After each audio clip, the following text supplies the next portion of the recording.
కూరగాయలు కొనేటందుకు అంగట్లకు పోతే ఏం చేస్తాం? అంత తిరిగి ఏడ మంచిగా ఉన్నాయో చూస్తాం. పచ్చగా లేతగా ఏడ కూరగాయలు ఉంటాయో అన్నే కొంటాం. అది కూడా బేరం ఆడి మరి, అంతే కదా. అయితే మనం గిట్లా వేస్తున్నామని చెప్పి మనల్ని మోసం చేసేటందుకు కొందరు బద్మాషగాళ్ళు ఏం చేస్తున్నారో చూస్తే పరిశాన్ అవుతారు. కల్తీకి కాదేది అనర్హం అన్నట్టు చూస్తున్నారా అనులా ఈ బద్మాషిగాడు ఏం చేస్తుండో?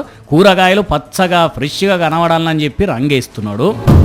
బకెట్ల ఇన్నన్ని నీళ్లు పోసి అందులో కెమికల్ వేసి పచ్చ రంగు వచ్చిన ఓలే అందులో దోసకాయలను ముంచుతున్నాడు. ఇక వీటిని చూస్తే అప్పుడే చెట్టు మించి తెంపుకొచ్చినట్టు పచ్చగా ఫ్రెష్గా అనొస్తున్నాయి. కాకుంటే ఇదంతా రంగాన్ని చూసేటోళ్ళకి తెలియదు కదా. పాపం కొనుక్కపోయి తింటే పానం ఖరాబ్ కాదా?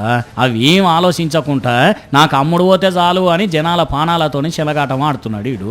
మరి ఇట్లా ఒక్క దోసకాయలకే వేసిండా, లేకుంటే ఆడున్న మిరపకాయలు కూడా పచ్చగానే ఉన్నాయి కాబట్టి ఆటికి కూడా వేసిండో తెలియదు. కానీ ఇవన్నీ చూస్తుంటే బయట ఏం కొనాలన్నా భయపడాల్సి వస్తున్నది. అదే వెనకట అయితే మంచిగా ఎవరి ఇంట్లో వాళ్ళే పండించుకునేటోళ్ళు, పండియకపోయినా ఊళ్ళోనే అన్ని దొరికేటి, కల్తీ అనేది ఉండకపోయేది. కానీ అదే ఇప్పుడు ఏది కల్తీనో ఏది మంచిదో గుర్తుపట్టరాకుండా అయిపోయింది. మరి ఇది ఎక్కడనో ఏమో తెలియదు కానీ దొరికితే అవే కూరగాయలు వండి పెట్టాలి ఈయనకి, అప్పుడు తెలిసి వస్తుంది.